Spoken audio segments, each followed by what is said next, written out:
A day after surgical strikes launched by the army, Prime Minister Narendra Modi will be chairing the second CCS meet today. Prime Minister Modi will be reviewing the situation at the LoC and the India-Pakistan border with a crucial meeting of the Cabinet Committee on Security. Home Minister Rajnath Singh will also chair a security review meet in a short while from now. NSA Ajit Doval, IB chief and the RAW chief are going to be present along with the other defence chiefs as well. Let's get a word from Kamaljeet Sandhu, our correspondent who's with us live. Kamal, after the Cabinet Committee on Security, Rajnath Singh also expected to chair a high-level meeting. Who all will be present, and what kind of agenda is the Home Minister looking at? Simi, even as I speak to you, the meeting has already begun. NSA Ajit Doval is present in the meeting, the IB chief, the RAW chief, senior MHA officials, including the Home Secretary, are present in the meeting. There's been no confirmation as far as the CCS is concerned, but remember, the details of CCS remained rather unconfirmed. Mostly, it was quite unlikely when the CCS pictures were released just yesterday. But the fact remains, yes, India has been on tenterhooks since the surgical strikes. In anticipation of a retaliatory attack, there has been a heightened sense of security at the LoC and international border. The army looking after the LoC and BSF looking at both the IB as well as some part of LoC. So yes, as far as Punjab and Jammu are concerned, border villages have been asked to evacuate up to 10 kilometers. So we've seen a heightened sense of alert and security. The fact is that India cannot leave anything to chances. The other part being the DGMO sending out a specific message that India is not keen to pursue any longer.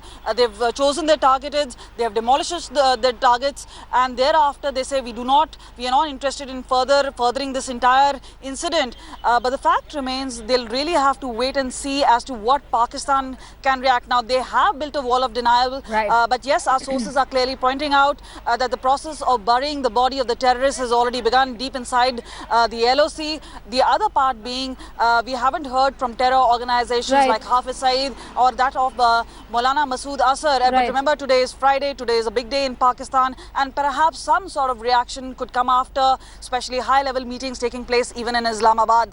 Right, Kamal, stay on with us. We're also being joined by Shuja Haq, who's with us live from Srinagar. Also with us, Kaswar Klasra, who's with us live from Islamabad. Shuja, I want to come to you first. What kind of security arrangements are you seeing in Kashmir? As Kamal pointed out, it's a Friday today, Friday press. We'll see a lot of people gathering.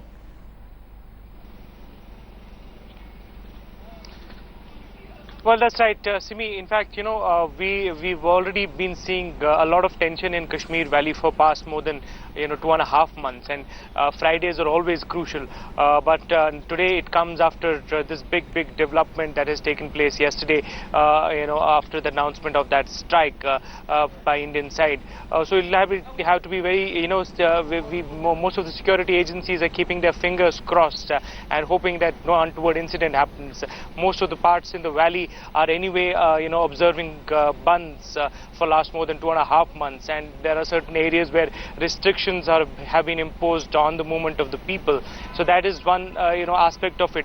And on the line of control side, where I am situated right now in Uri, there are preparations that are being made by the administration and the army to ensure that if at all there is a retaliatory action, how can civilians be protected? Many civilians very worried. They have come down from their, houses which are, in vulnerable areas and are trying to take refuge at certain places which are relatively safer. So on both fronts, it seems to be a very difficult day. In the mainland Kashmir, there are situations of unrest, while as towards the frontal areas and forward posts, there is an apprehension that retaliatory action might happen.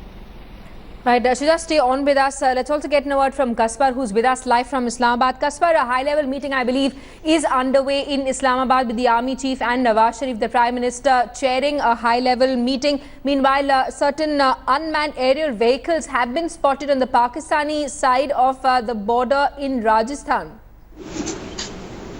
Well, yes, you have rightly pointed out that the Prime Minister Nawaz Sharif is at the moment chairing a high-level meeting in Prime Minister's house, and according to my sources, at the moment Pakistan's Foreign Secretary is, briefing Pakistan's Prime Minister and other key member of the cabinet about the situation at line of control. So definitely this is going to be a big day for Pakistan. The 3 to 4 things are on the agenda. First of all, how to respond to the escalation between Pakistan and India, and especially the Indian violation of line of control yesterday. This is what Pakistan side believe. But on the other hand, definitely things are very much critical in Pakistan as well. Pakistan's security forces and other law enforcement agencies have also been put on red alert. Yesterday, I came across a handout issued by the district coordination officer of Lahore city, that RAW and NDS mean the intelligence agency of Afghanistan. According to that official handout, can